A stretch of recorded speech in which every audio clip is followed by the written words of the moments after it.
Keeping the anti-Semitism theme front and center remains essential to advance the hate mongers narrative with the assistance of mainstream media. Thus, the Anti-Defamation League criticized the current cover of Time magazine for what ADL President Abe Foxman suggested was a portrayal of Israelis as more interested in making money than in striking a peace accord with the Palestinians. The article highlighted Israel's booming real estate market and the pleasure Israelis are taking in late summer vacations. Nevertheless, according to Foxman, the insidious subtext of Israeli Jews being obsessed with money echoes the age-old anti-Semitic falsehood that Jews care about money above any other interest, in this case achieving peace with the Palestinians.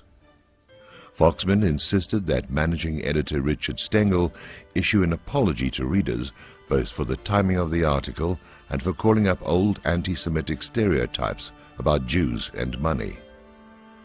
As if right on cue, the next day filmmaker Michael Moore jumped into the Islamic Cultural Center debate, arguing that the center should not be near the 911 site but inside it, as a way for Muslims to recover their religion from Islamic extremists.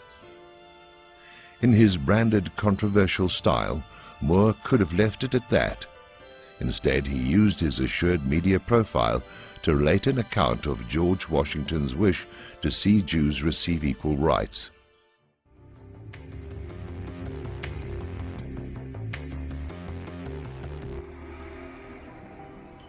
From a PSYOP's perspective, the subject matter is secondary to the impressions left with the public.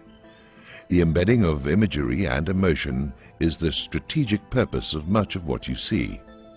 For instance, Imam Faisal Abdul Rauf, speaking to ABC's This Week, said on September 12th that the controversy over the site of an Islamic cultural center has heightened concerns among Muslims of rising anti-Muslim sentiment, saying he felt there was growing Islamophobia in this country.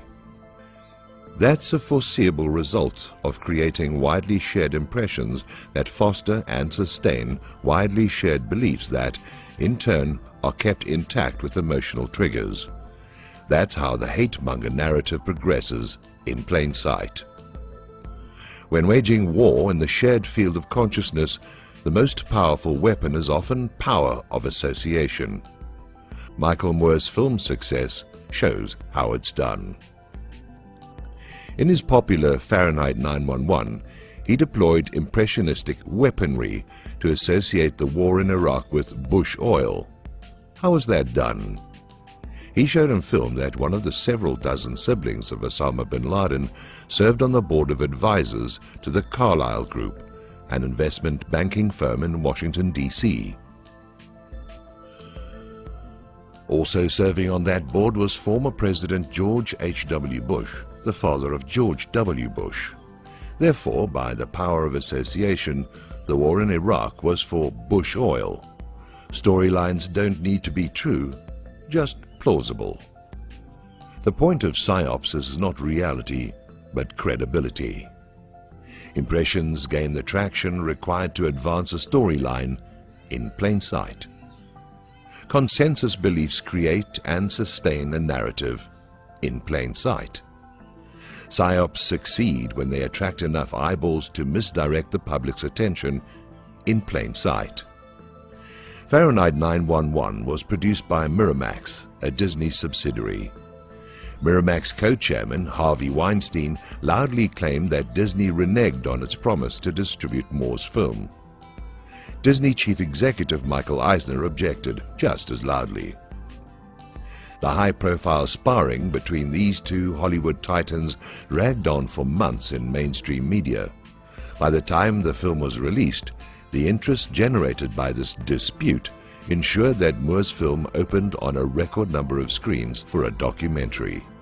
At virtually no cost, that public relations ploy helped ensure an international audience for a film that discredited not only the US, but also the office of the president. In its practical effect, the Moore film helped ensure there was virtually no mention of how key Zionist goals were advanced by this war in plain sight.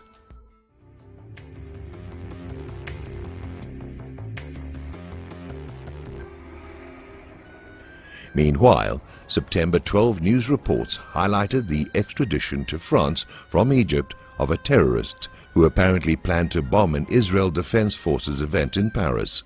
Noticeably absent were facts about the time frame of this threat, or even when the arrest was made. That account provided an opportunity for the chief of French intelligence to make a high-profile announcement that the risk of a terrorist attack on France has never been higher. This week, the French Senate is scheduled to vote a ban on wearing Islamic veils known as burqas, a vote certain to reinforce the clash of civilizations as the consensus narrative. Also on September 12th, the leader of Shin Bet announced in Tel Aviv, Hamas forces in Gaza and the West Bank are engaged in an effort to foil peace talks. Israel's domestic security chief told cabinet ministers, threats are due to increase in the near future as diplomatic developments occur. This isn't just an estimate, but is supported by real intelligence. Unmentioned in this volatile mix is the psychology of the hate monger. The purveyors of hate routinely project onto their opponents both their own personality traits, hatred, and, as here, their anticipated agenda. This announcement was far more likely to mean that Shin Bet will stage provocations designed to make it appear that Hamas is the instigator of violence.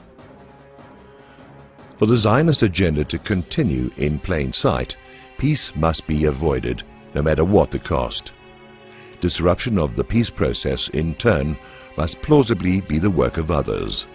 The hate-monger must appear to be hated. The aggressor must plausibly appear to be the victim. Thus the need to portray an anti-Semitic, a hater, those who document the dynamics of how hate-mongers induce hate in plain sight.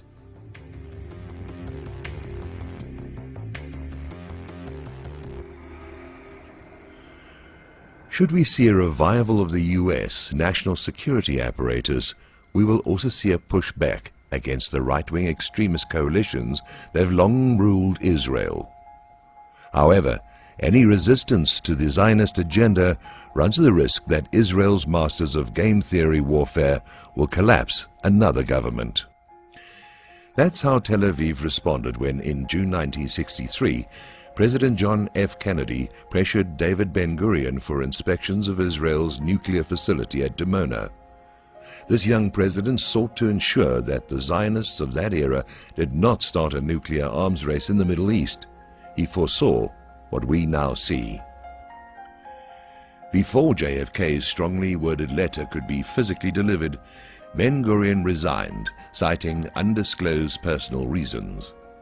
By the time a replacement governing coalition was in place and fully functional, the Kennedy problem had been handled. In the parlance of national security, that's called an entropy strategy.